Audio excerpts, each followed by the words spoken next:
Technology అందిస్తున్న ఫలాల్లో మరో కలిసి వచ్చిన అవకాశం IMPS, UPI, NEFT, RTGS, Aadhaar, pay వంటి రకరకాల మార్గాల్లో ప్రస్తుతం వినియోగదారులు డబ్బులు పంపుకుంటున్నారు, తీసుకుంటున్నారు. అయితే ఇకపై మరో కొత్త మనీ ట్రాన్స్ఫర్ విధానం అందుబాటులోకి రానుంది. అయితే అది ప్రభుత్వం, బ్యాంకులు ప్రవేశపెడుతున్న మనీ ట్రాన్స్ఫర్ విధానం కాదు.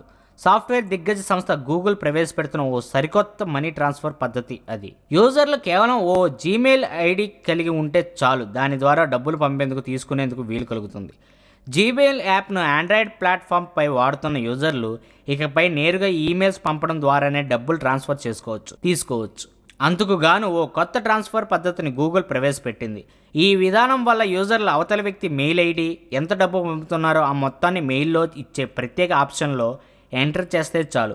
దీంతో అవతలి వ్యక్తులకు క్షణాల్లోనే మెయిల్ ద్వారా డబ్బు అందుతుంది. దాన్ని వారు బ్యాంకుకు ట్రాన్స్ఫర్ చేసుకోవచ్చు.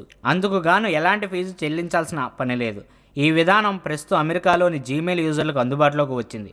త్వరలోనే ప్రపంచవ్యాప్తంగా జీమెయిల్ను వాడుతున్న యూజర్లకు అందుబాటులోకి రానుంది. సో ఇక నుంచి మెయిల్స్ పంపినట్లుగా డబ్బులు కూడా జీమెయిల్లో తెగ పంపించేసుకుంటారన్నమాట. అది సంగతి.